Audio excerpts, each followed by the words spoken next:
Welcome, everybody, to the Retail Podcast. We are very excited today. We have an IT professional with over 22 years of experience that's going to be talking to us about the concept of BOPIS. That's right, buy online, pick up in store. I know that a lot of you guys are very familiar with this concept. It's a concept that has started about 8 to 10 years ago. However, believe it or not, there's a lot of retailers out there that are still looking at barely starting to implement these concepts and are also looking at implementing their e-commerce site. So I figured Sayo Ganguly is an expert in supply chain.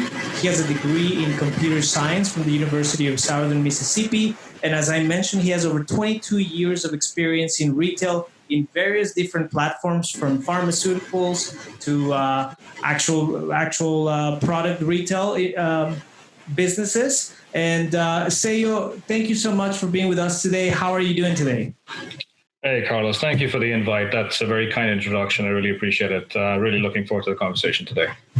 Awesome. Great. Thank you so much for joining us. We really appreciate your time and for you to really help us break this down, right? I really want to talk primarily and first and foremost about the advantages of what BOPIS brings to the table, right? And for people to understand that it only works if you have brick and mortar and if you have an online presence, and that there are a lot of advantages in the engagement of the customer and also in the cost to benefit of your operations and, of course, of an increase in revenue. And then with that, I know some of those advantages are increased retail traffic, integrated inventory management of your store inventory and your online inventory, and then the last mile shipping cost reduction. So Sayo, can you tell us a little bit more about those advantages and if you could break it down in detail? Absolutely. So I think you've called out all the primary points we have with BOPIS. I'd say that really at the end of the day, it's what is it best for our customer and what are they really interested to do? And as we have gone through the years, I think we've seen more and more that for our customers, really, it's a matter of convenience.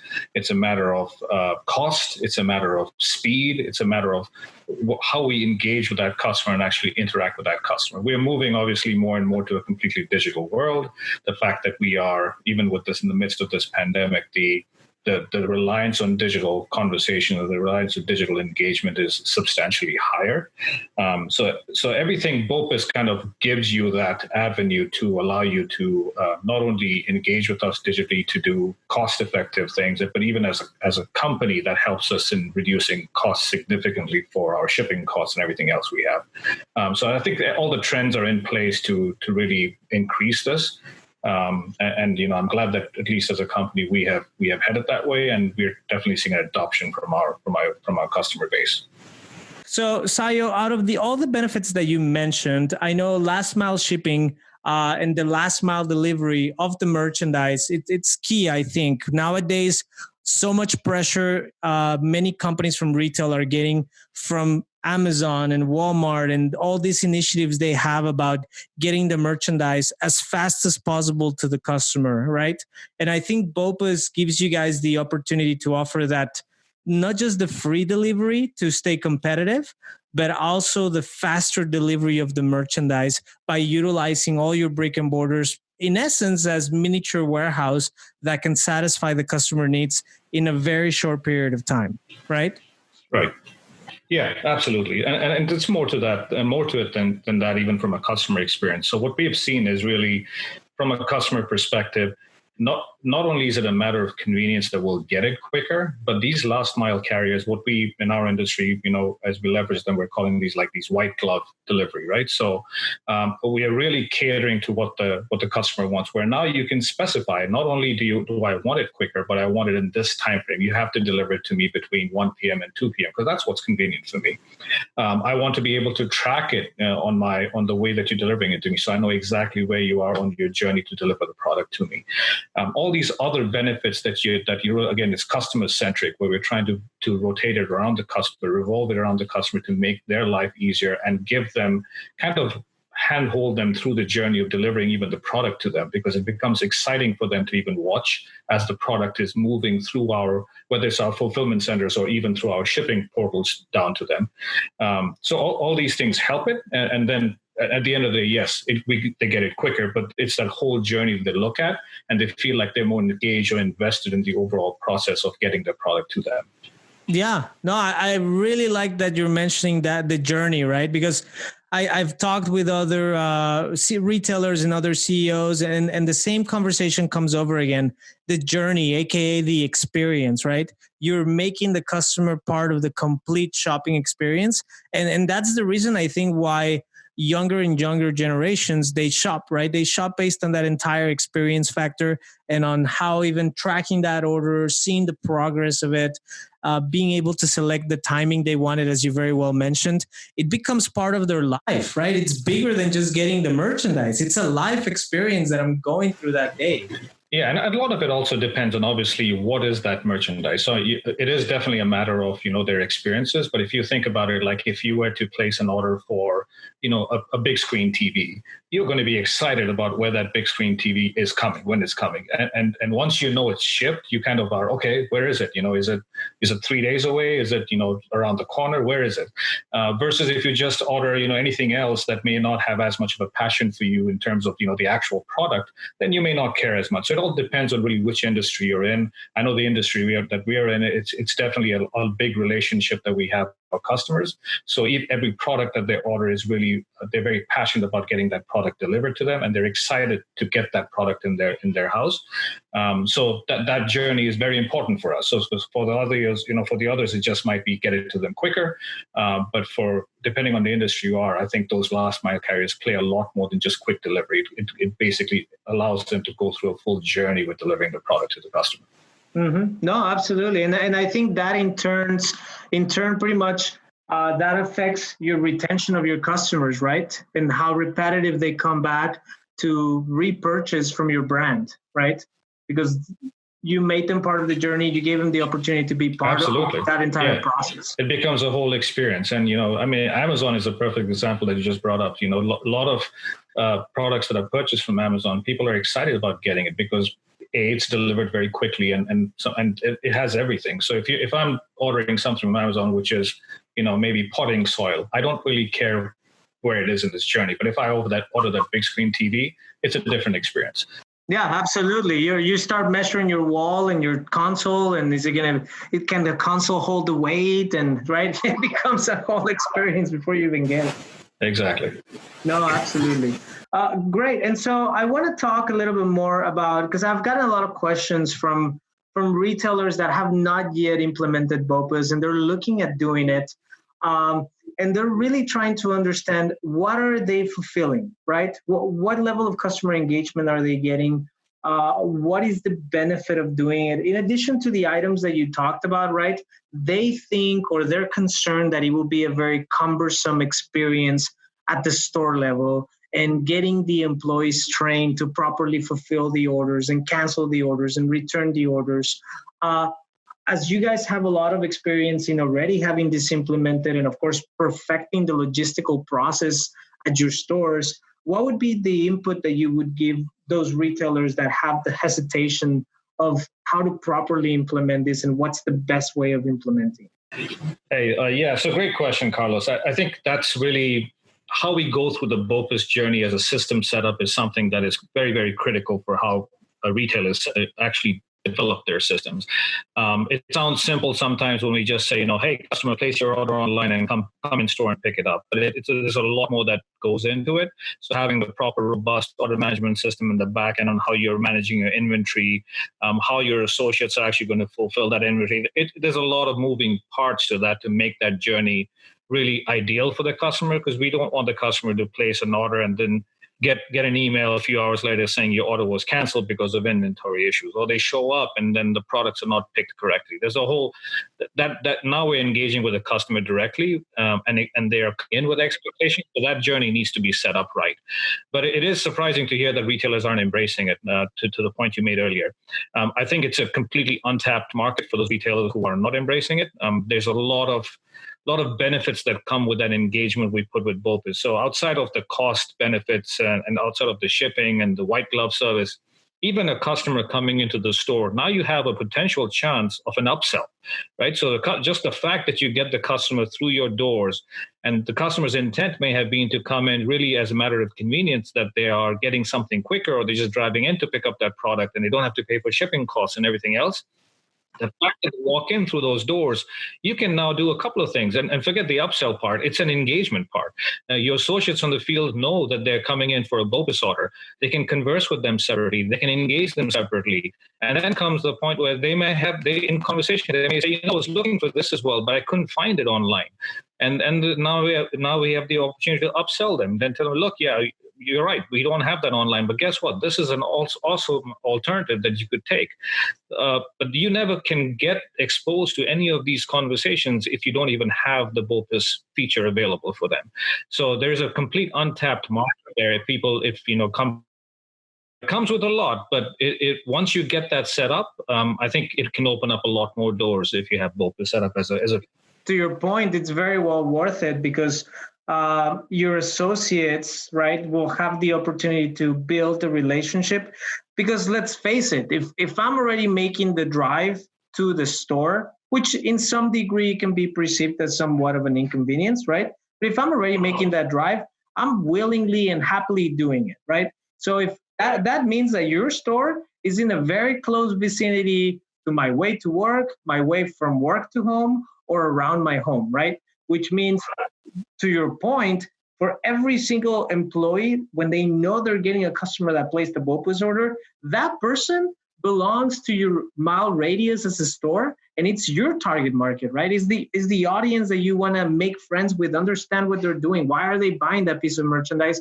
What projects, what adventures, what things are they engaging in their life? That then you can do the upsell, not just for that visit, but for a continuations of visits in reference to other merchandise that might be upcoming, that relates to that customer's likings or projects or wants, you know? Exactly, and it becomes more like a brand experience, if I can call it that. Yes, it's absolutely. More, right? It's a brand experience. It's a personalization offer. I mean, even as simple as saying thank you to that customer, writing a personalized note maybe and dropping it off in the product that they're about to pick up, or coming into the store. You're building such a different relationship with that customer. And maybe some retailers look at it saying, our products are just really meant to be quick things you pick up. We don't really need all that. But guess what? As a customer, going that extra mile and actually having a relationship with that customer can sway you to now go to that customer, to that retailer all the time rather than another retailer. Yeah, no, absolutely. I think you hit it right on the nail. Like it's all about the way you're treated, right? It's all about the customer service. Yes, of course, the quality of the product, the getting the correct product that you want, but it's also all about the experience. I think it is a standard statistically that people are willing to pay more money for better service than less money for no service, Yeah, and I think you called out this point even earlier in the conversation, where today's generation expects things, right? So they expect, I think, the quickness, the promptness of delivery. They're not as, unfortunately, as patient for things to happen. They want things, quick turnaround, easy gratification. And part of this generation that we're going into right now is also this whole customer journey experience, where they want to feel embraced by the retailer, embraced by the products that they're investing in. So these kind of things actually fall under that bracket, and just the times are changing, and we as retailers have to adjust for that, or we'll be left. Oh yeah, absolutely. Just like we've seen with various giants across the industry, right? In the past, I think 8 years, it's been very astonishing to see how Goliaths in different areas of industry have completely ceased to exist because they didn't want to adapt, right, to the new demands of the customer. Exactly. They either don't adapt technologically, where they're moving, with the latest trends, or they don't adapt in terms of just customer engagement. So either one of those, unfortunately, kind of cause major issues for those retailers. Yeah. And so let's talk about how the customer, right, all the different avenues when the customer is engaging in the BOPIS experience after the fact of them placing the order online, right? Whether it's because they want to go pick up the merchandise because the inventory is available at the store so they can get it faster, or it's just simply more convenient, or they like making the drive, whatever the case might be. But once they get into the store, right, I think there's various scenarios that happen the moment the customer actually arrives at the store. Obviously, the perfect scenario is they go, they pick up their merchandise, and they depart the store with a big smile, with a great experience with the associate, and they go home and enjoy whatever it is that they purchased. But I think there's other scenarios that open up, again, another whole can of worms when the customer decides to return partial portions of their order, right? Because maybe the colors didn't look right, or maybe once they're at the store, they saw another pair of tennis shoes that they like better. And so they decide maybe they want to do an exchange, maybe they want to do a partial return, or maybe they just want to purchase new items, right? So from a logistical standpoint, what would you recommend is the easiest flow for new retailers that are looking at implementing this? Because I think there's a very high level or a very high sense of wanting to not inconvenience the customer as they can go through these different potential reactions, right, or decision making. That a lot of these retailers that are barely looking at implementing, they're hesitant about what's the best way of doing it from two perspectives. Obviously, from a logistical standpoint, from the standpoint of properly training the staff to give the best experience, and then also from the standpoint of not making the entire process too cumbersome for the employees, where then everything becomes about the process and the customer service kind of gets thrown out the window. There's a lot to cover in that. So let me split it up into two different buckets then, and then I think we can talk through it. So really, you called out the customer journey coming in. So obviously, with the times you're in right now, curbside is a big thing that's up there. I think you've had this in your previous podcast, so I won't delve into it too much. But curbside, definitely the experience you get through driving up and conveniently just being able to communicate with that customer so they can communicate with the retailer, so they can bring it right out the door real quick without you having to wait too long. And that whole experience is one thing. But you mentioned walking in the door. So yeah, the moment you walk in the door, so even right before you walk in the door, could we build something technologically that, which we do have, where we could, know that the fact that you've arrived, the fact that you have actually arrived with the intent to come into the store. So when you do walk in through the doors, I can engage with you a lot differently, knowing that you're coming in to pick up the product. And if you don't have that technology, even coming in, just the way the retailer sets up and stages that product for folks who are coming in for buy online, pick up in store, because it's a lot different.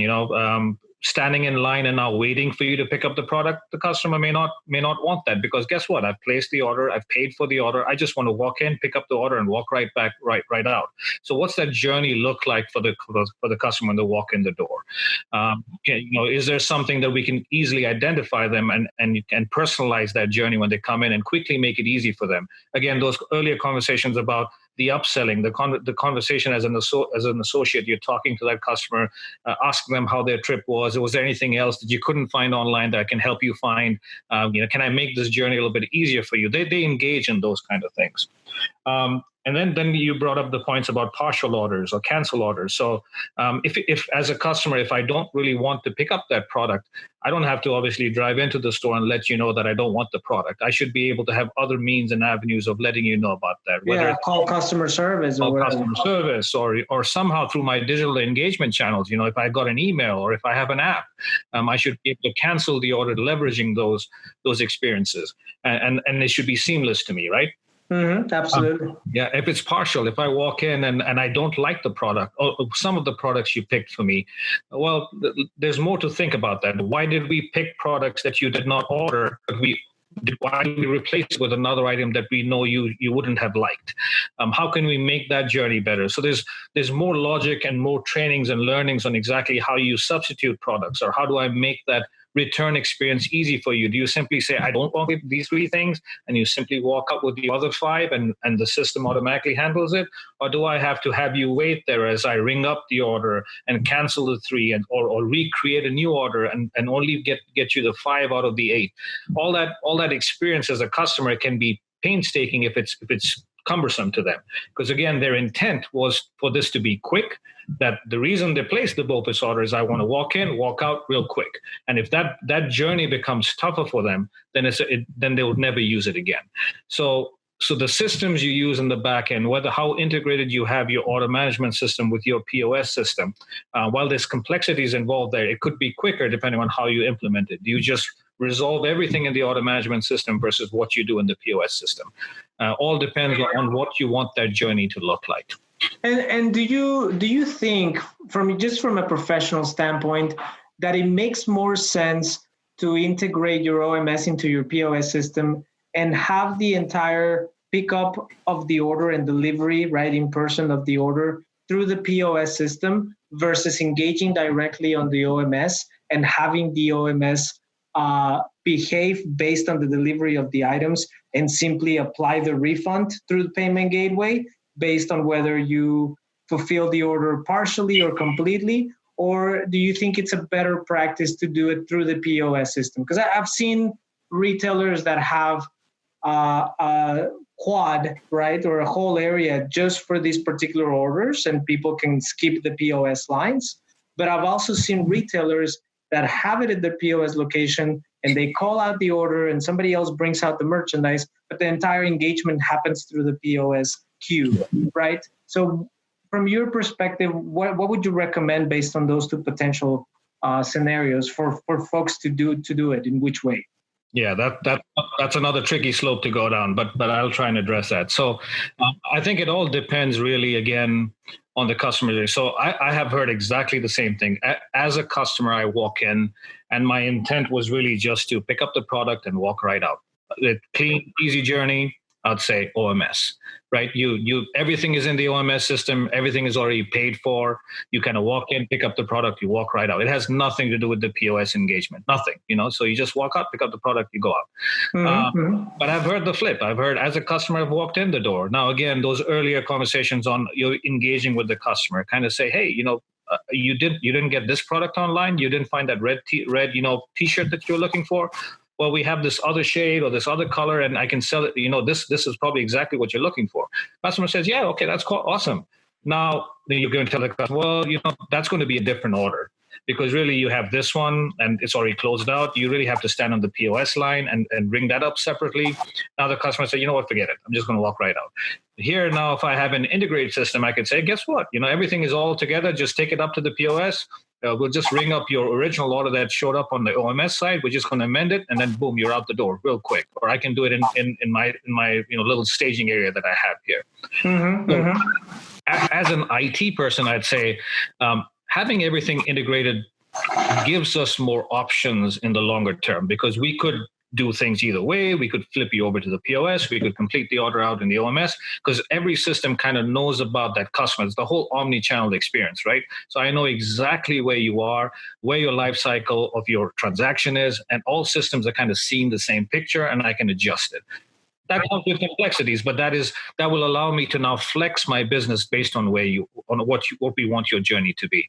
But as you're starting up, I'd say keep things simple. I mean, if again, it's an iterative. The way I look at everything is if I don't have capability given to the customer today, how quickly can I get something out the door to them and then learn from their feedback and now start implementing more and more features for them that are more catered around exactly what feedback they're giving us.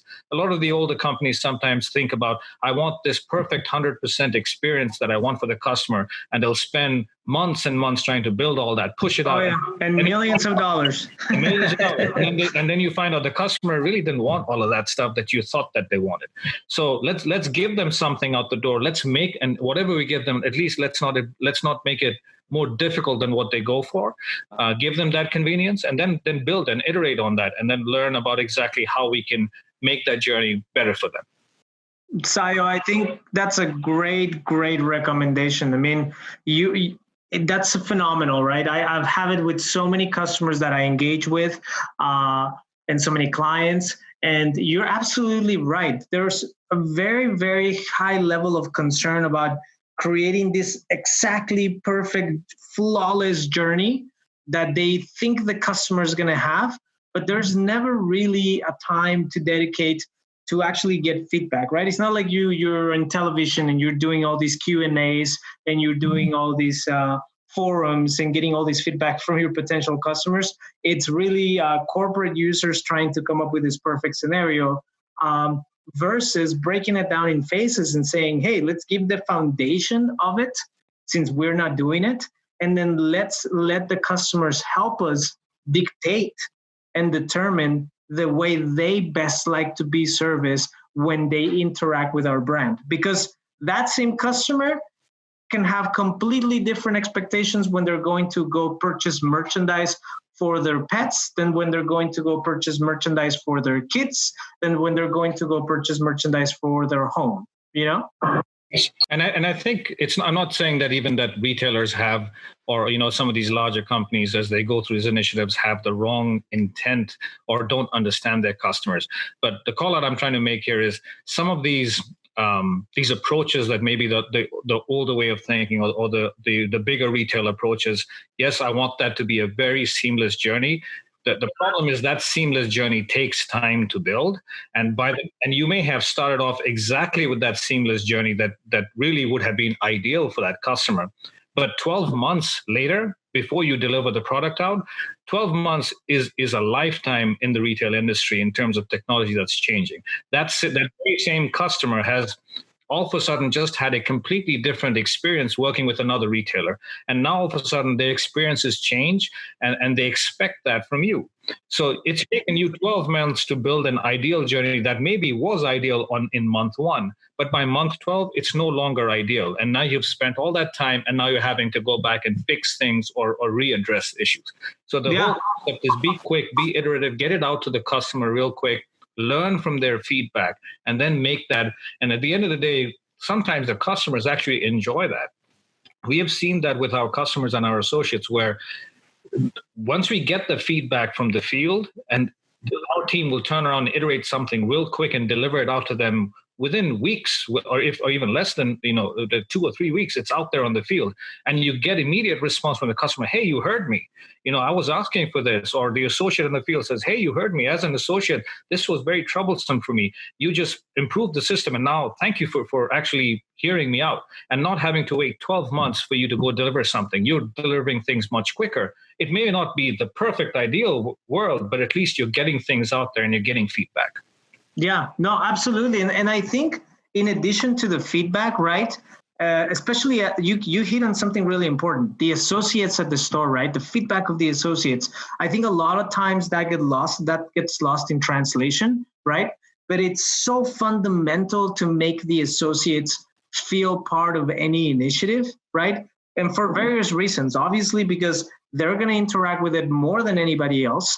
But because if you make them feel part of the journey, if you let them give you feedback, and to your point, you give them that opportunity of saying, hey, you heard me, you listened to my ideas, you capitalized on my input in order to improve these processes, then you're making them part of that process, right? They literally feel part of the technical team. They feel like they were part of what developed and implemented this new initiative.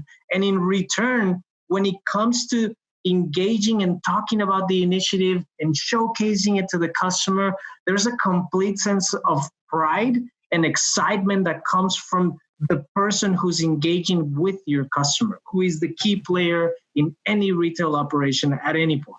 100%. I mean, as I manage the team that I have today, in the engineering space, the products we build, I've always told the team, and this is something that we all do as an organization where I work, is it's more, yes, it is all about our customers, but guess what? It's about our associates too. They are also customers for us because they are using our product. Mm-hmm. And as you called out, if we make their experiences more enjoyable, and they know they're being heard, and we're building products that the associate themselves are happy using, all of a sudden their attitudes change, their engagement with the customer changes, and now they're engaging with the customer a lot better than them being a disappointed associate or not really enjoying the products that they're working with. So it's all empowering our field, it's empowering our customers, and what can we as an IT industry do to really make that journey easier for them? Mm-hmm. No, yeah, I really like it, because you're absolutely right. And I think people forget about this, but I think the store employees are the customers of the corporate employees, right? Almost. And then the customers are the customers of the employees, right? So it's like a three sequence. But I think a lot of times we forget that piece, right? We forget to perceive the associates in the field as our customers when we are in a corporate environment. Well, they're really our customers. That's what they are. Exactly. You build a BOPIS system. Yes, customer uses their website or uses something to place the order, but that whole fulfillment experience, the exchange experience, the returns experience, all those are software experiences on a store level. And if that becomes painful for an associate to do, next thing, guess what? The way they engage with the customer is going to change. They're going to say, hey, I can't really help you with this. You got to go to the POS and return it, or you got to go on, or you got to talk to this department to do this, do that. If I can make those systems, again, you're building it for the associate to be much more engaged and easy for them. And then all of a sudden that relates very easily to a conversation with a customer. It's all the products that you build for them. Yeah, absolutely. Absolutely. No, absolutely, Sayo. Thank you so much for your input, Sayo. I think, we really broke down the concept of BOPIS, the advantages from a retailer standpoint, the advantages to the customer, and the advantage to the entire platform of retail as a whole, right? And also, I think the way you broke it down, the way you explained it to us, it's very beneficial to all the people, all the listeners that are out there that are potentially looking at engaging in this initiative in their company. We really, really appreciate your time, and we hope to talk to you in a later podcast. Sayo, hope you have a great weekend and you have a great time. And thank you so much for joining us in this conversation. All right. Thanks, Carlos. Yeah. I mean, there's a lot to cover, obviously. I mean, we kind of rambled through a lot of stuff in the last half an hour or so. We could keep talking for hours on this. I'm definitely very passionate about it. So thank you for taking the time, and thank you for having me on this podcast. If you would like to participate in the Retail Corner conversation, please sign up via email at retailcorner@proxima360.com or sign up on our website at proxima360.com. So thank you so much for tuning in. We'll talk to you guys next week. Stay safe and have a great weekend.